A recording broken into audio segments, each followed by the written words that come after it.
నమస్తే. Welcome to Suman TV. నేను మీ యామ్ని. ప్రస్తుతం మనతో ఉన్నారు ప్రముఖ ఆధ్యాత్మికవేత్త, ఆస్ట్రాలజిస్ట్ డాక్టర్ శ్రీమతి కోనాల భాగ్యలక్ష్మి రెడ్డి గారు ఉన్నారు. వారితో మాట్లాడదాం. నమస్తే అమ్మా. నమస్తే అమ్మా. అమ్మ, ఇప్పుడు ఎక్కువగా లక్ష్మీ కటాక్షం కోసం లవంగాలతో ఇలా రెమెడీస్ అనేది చేస్తున్నారు కదా, ఇంకా ఇతర వస్తువులతో ఏమైనా చేయొచ్చా? తప్పనిసరిగానమ్మా. లక్ష్మీం క్షీరసముద్రరాజతనయాం శ్రీరంగధామేశ్వరీం దాసీభూత సమస్త దేవవనితాం లోకైక దీపాంకురాం శ్రీమన్మందకటాక్షలబ్ధ విభౌ బ్రహ్మేంద్ర గంగాధరాం త్రాం త్రైలోక్య కుటుంబినీం సరసిజాం వందే ముకుంద ప్రియం శుద్ధలక్ష్మి మోక్షలక్ష్మి జయలక్ష్మి సరస్వతి సుప్రసన్న మమ సర్వదా అని దండం పెట్టని వాళ్ళు ఎవరైనా ఉన్నారా మన ఆడవాళ్ళు? లేరు కదా. ఎందుకని అంటే అమ్మవారు మనల్ని అనుగ్రహించాలి.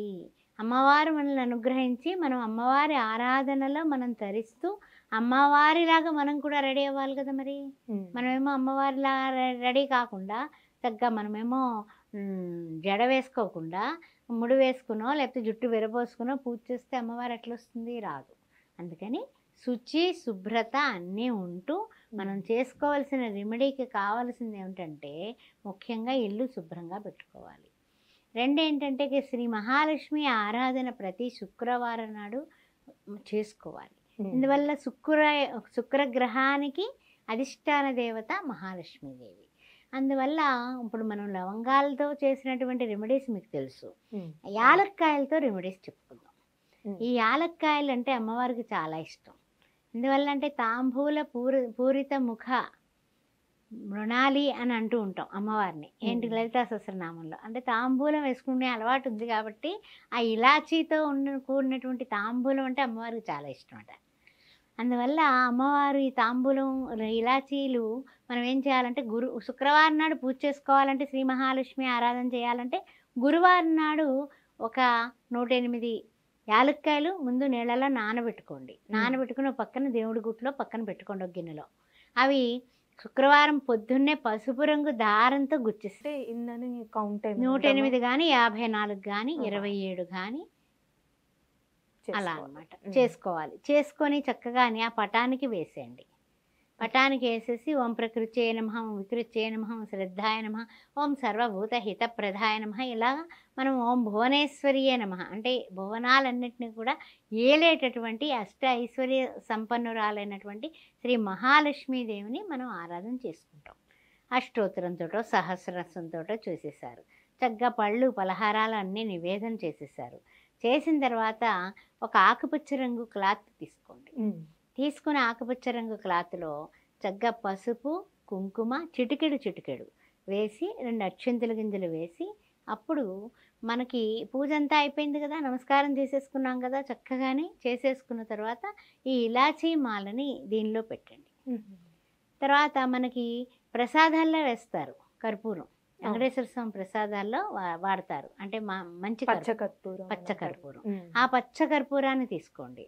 వేసుకొని అంటే ఏమిటంటే ఒక 3 బిళ్ళలు ఆ పచ్చకర్పూరం, లేకపోతే ఒక చేత్తో వచ్చేటటువంటిది ఇలా పట్టుకొని చక్కగా వేసేయండి. వేసేసి అమ్మవారికి నమస్కారం చేసుకుని అమ్మవారి ఎదురుండగా ఆ ఆకుపచ్చ రంగు వస్త్రాన్ని ఇలా చక్కగా కట్టేసి 3 ముళ్ళు వేసేయండి. 3 ముళ్ళు వస్తే 3, 2 ముళ్ళు వస్తే 2 వేసేయండి. వేసేసి అది అమ్మవారి దగ్గర పాదాల దగ్గర పెట్టి దాన్ని పూజించండి. మన పూజ యథాపూజ అయిపోయింది, దీన్ని పూజించండి అష్టోత్తరంతో. ఓం ప్రకృత్యై నమః, ఓం వికృత్యై నమః, ఓం శ్రద్ధాయ నమః, ఓం సర్వభూత హితప్రదాయ నమః, ఓం శ్రీ మహాలక్ష్మీ దేవ్యే నమః, ఓం హేమమాలిన్యే నమః, ఓం శ్రియాయే నమః, ఓం విష్ణు వక్షస్థల స్థితాయ నమః. ఇలాగ మనం పూజిస్తే నా భర్తతో కూడి నన్ను పూజిస్తుంది అని అమ్మవారు సుప్రసన్నంగా మనకి ఇంట్లో ఉండడానికి అంగీకారం తెలుపుద్ది.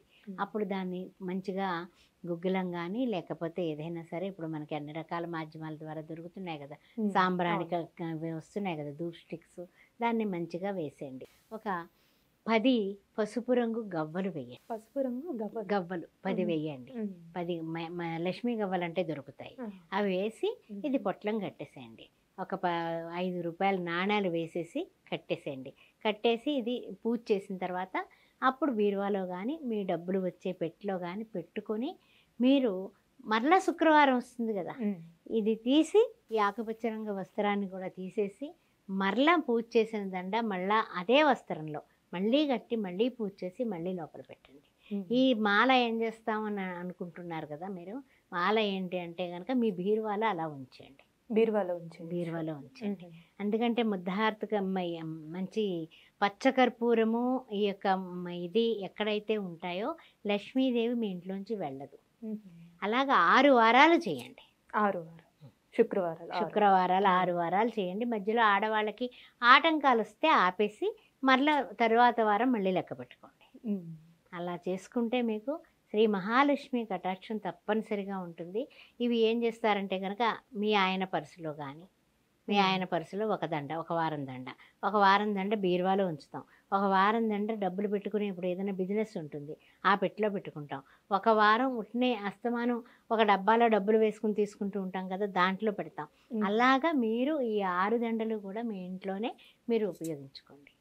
ఇక కర్పూరం కూడా పాడవదు అది, అందుకని ఇవన్నీ కూడా ఉపయోగించుకోండి, చక్కగా పెట్టుకోండి, అమ్మవారిని పూజించండి, సేవించండి. తప్పనిసరిగా తీపి పదార్థం, పాలతో చేసిన తీపి పదార్థాన్ని నివేదన చేస్తే అద్భుతమైనటువంటి చర్యలు అమ్మవారు చేస్తుంది. గజ్జల చప్పుడు కూడా వినిపిస్తుంది మీకు. చాలా చక్కగా తెలియజేశారమ్మా, ధన్యవాదాలు. శ్రీమాత్రేన.